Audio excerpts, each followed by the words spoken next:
अहमदनगर जिल्ह्यातील नगर शहरालगतच आमचे नागरदेवडे हे गाव खूप मोठं आणि गावाला निसर्गानं देखील भरभरून सौंदर्य दिलेलं.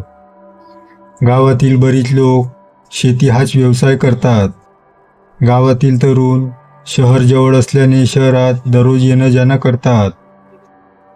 गावच्या बाहेरच्या म्हणजे पूर्व दिशेला कपूरबावडी तलाव. या तलावाला अगोदरच्या काळात खूप पाणी असायचं. आता पाऊस वेळेवर पडत नसल्याने तलावाला पाणी कमी. त्या तलावाच्या लगतच खूप मोठे मोठे वडाचे झाड आहेत, म्हणून त्याला वडहरी म्हणजे वडांची हारी असे म्हणतात. साधारण लाईन जर मोजली तरी 1 किलोमीटरच्या झाडांचा पट्टा नक्की असेलच. अतिशय हिरवगार आणि निसर्गरम्य ठिकाण म्हणजे आमची वडहारी. दिवसा या ठिकाणी खूप लोक येतात. पाणी असल्यावर ते पर्यटन स्थळ असते. आम्ही लहानपणापासून या वडहारीमध्ये जायचो. गावची बरेच मुले या ठिकाणी खेळायला पोहायला जायचे. आमच्या सगळ्या मुलांच्या घरचे आम्हाला तिथे खेळायला जाण्यास सारखे रागवायचे, परंतु आम्ही कोणीच ऐकत नसायचो. गावात तिथे न जाण्यासाठी काहीही गोष्टी सांगायचे. एकदा असंच आम्ही सगळे खेळत असताना तिथून एक दिसायला विचित्र माणूस आम्हाला दिसला. तोंडावर मफलरने गुंडाळलेले, एक पाय लंगडत लंगडत टाकत तो आमच्या दिशेने येत होता. त्याचे ते मडके कपडे आणि अवतार पाहून तो भिकारी दिसत होता. तो आमच्या जवळ आला आणि रागाने पाहिलं. कदाचित आम्ही इथे आलेलं त्याला आवडलं नसावं. जसा तो जवळ आला तसं रागाने आमच्यावर ओरडला आणि आम्हाला, "हे पोरांनो, इथं कशापायी खेळताय? लवकर पळा इथनं, निघा लवकर," असं म्हणून जोरजोरात हसू लागला आणि आम्हाला काही समजण्याच्या आत पटापट चालू लागला. चालता चालता तो काहीतरी पुटपुटत होता. मध्येच काहीतरी जोरात बोलत होता. आम्हाला त्याला पाहून अगोदर काही वाटलं नाही, परंतु त्याचं ते वेगळं हसणं बोलणं पाहून एक विचित्रपणा आम्हाला वाटत होता. आमचा खेळ बंद झाला. सगळे एकत्र जमा झाले. त्याच्याविषयी बोलायला सुरुवात होणार तेवढ्यात आमच्यातील एक जण त्या माणसाची गंमत करण्यासाठी त्याच्या मागे गेला. सगळेजण त्याला मागे येण्यासाठी विनवणी करू लागले, परंतु तो मित्र काही थांबला नाही. अखेर तो त्या माणसापाशी गेलाच. तेवढ्यात विचारलं, "काय रे, कोण तू आणि काय बडबडतोय?" "मी कोण हे तुम्हाला सांगायची गरज नाही, पण महत्त्वाची गोष्ट ही आहे की तुम्हाला इथं असणं आवडलं नाही. आतापर्यंत तो झोपलेला होता, पण तुमच्या दंगापायी तो जागा झाला आहे." मित्र हे ऐकून आमच्याकडं पाहू लागला. आम्ही सगळे त्याच्याकडे गेलो. हे सगळं ऐकून एक भयान शांतता त्या ठिकाणी पसरली. सगळ्यांच्या चेहऱ्यावर भीतीचे भाव दिसू लागले. सगळ्यांची ही अवस्था पाहून मित्र हसून म्हणू लागला, "अरेच्या, तुम्ही तर घाबरलात की काय? या म्हाताऱ्याच्या बोलण्याकडं लक्ष देता. वेडा आहे हा, काहीतरी बडबड करतोय आणि तुम्ही आपलं घाबरताय." असं त्या मित्राचं बोलणं ऐकून तो माणूस अचानक रागावला आणि जोरात बोलला, "काय, मी येडा? मग जा त्या मोठ्या वडाच्या झाडापाशी. तो तुमची वाट पाहतोय. 35 वर्ष झाली या झोपून त्याला. आता कुठं उठलाय तो, जा." आता मात्र मित्र देखील घाबरला. आम्ही जिथे खेळत होतो ती जागा नेमकं त्या वडाच्या झाडासमोर होती. या माणसाकडे येण्याअगोदर आमची बॅट, स्टॅम्प तिथेच होते. आता ते साहित्य आणण्याची देखील कोणामध्ये हिंमत राहिली नव्हती. आम्ही सगळे ते बॅट, स्टॅम्प आणि वडाचे झाड याकडे एकटक पाहत होतो. आता मात्र तिथे भयान शांतता पसरली. कोणालाही काही समजेना. अचानक त्या माणसाच्या हसण्याचा आवाज बंद झाला. आम्ही सगळ्यांनी मागे पाहिले तर तो माणूस गायब. आम्ही सगळे आता मात्र खूप घाबरलो. कोणालाही काही सुचेना. सर्वजण ते साहित्य तिथं सोडून आपापल्या घराकडे धावू लागले. कसेबसे आम्ही सर्वजण आपापल्या घराकडे पोहोचलो. सर्वजण घाबरलेले होते. आमच्या घरच्यांना काहीतरी गडबड झाली आहे हे लगेच समजले. घरचे विचारू लागले, काय झालं? तुम्ही एवढे घाबरलात का? परंतु कोणीच काही सांगितलं नाही. आमच्या चेहऱ्याकडे पाहून सगळे अस्वस्थ झाले. न राहून एकमेकांचे घरचे मित्रांच्या घरी चौकशा करू लागले. एकाने आज घडलेली संपूर्ण घटना सांगितली. हे ऐकून आता घरचे अधिकच भयभीत झाले. सर्व मित्र घाबरले होते. कोणालाही जेवण जात नव्हते. आमच्यातील एक जण तर तापाने नुसता फणफणला होता. त्याची बातमी गावभर पसरली. सगळे लोक त्याला पाहण्यासाठी त्याच्या घरापाशी जमले होते. तो काहीतरी बडबडत होता. वेगवेगळा आवाज काढत होता. मध्येच मोठ्याने हसत होता. त्याचा तो विचित्रपणा पाहून सर्वजण घाबरत होते आणि आपापसात काहीतरी बोलत होते. त्या म्हाताऱ्या बाबाची गायब होण्याची आणि त्याने सांगितलेल्या गोष्टीची बातमी आता सर्वांना समजली होती. लोकांच्या गर्दीतून सर्वात वयस्कर गृहस्थ हळूहळू गर्दीला बाजूला सावरत पुढे येत होता. आता ते त्याच्यापाशी गेले. त्यांनी त्या मुलाला पाहिलं. त्याची अवस्था पाहिली आणि घरच्या लोकांना विचारलं, वड हरीत मोठ्या वडाच्या झाडाखालीच खेळत होता काय र? आम्ही सगळे एका स्वरात हो म्हणालो.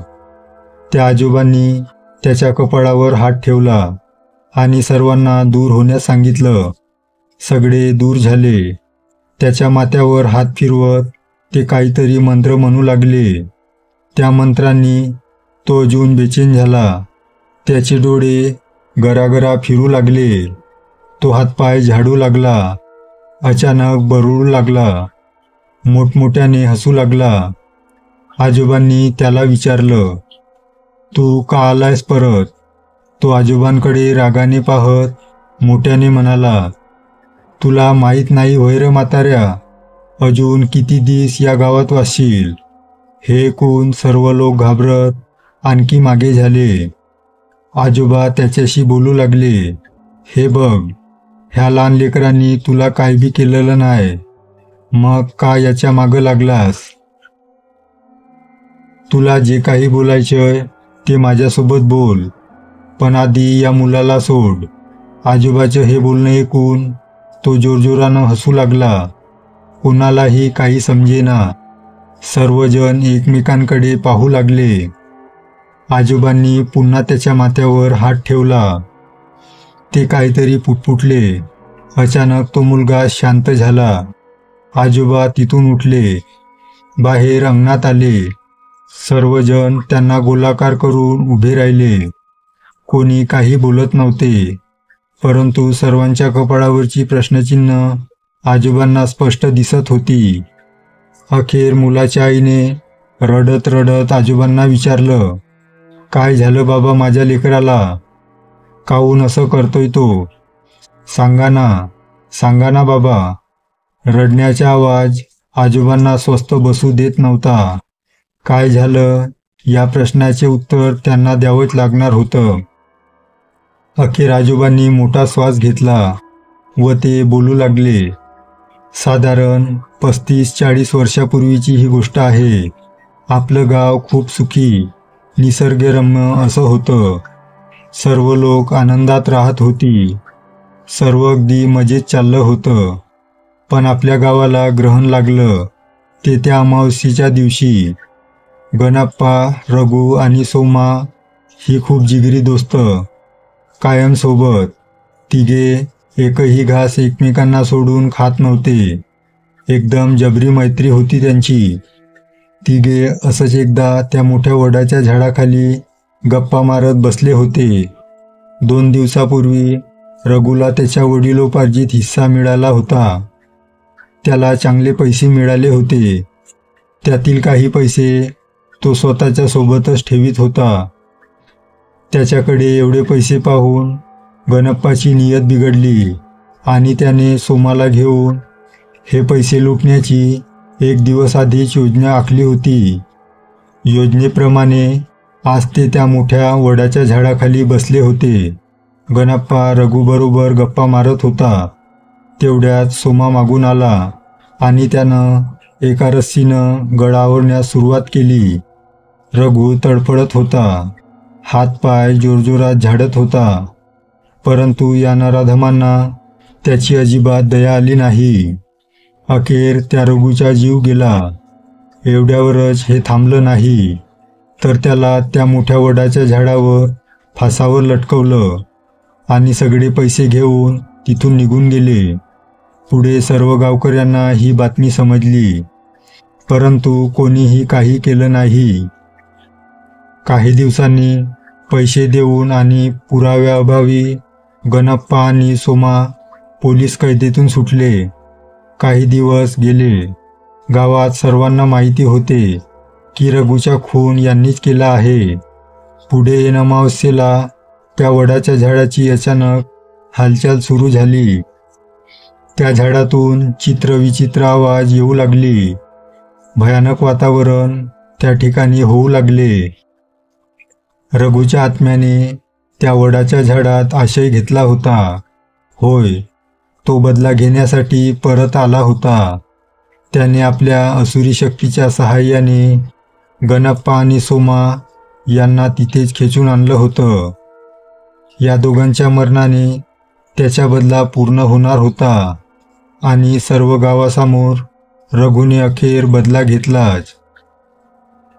त्या दोघांनाही रघुने त्या झाडावर फासावर लटकवलं. पण काय सांगा आजोबा, कोणीतरी मागून विचारलं. पण त्या रघुने जाता जाता एक भविष्यवाणी केली होती. काय भविष्यवाणी केली होती आजोबा, सांगा ना, पुढच्या व्यक्तीने विचारलं. आजोबा हळूहळू घाबरून सांगू लागले.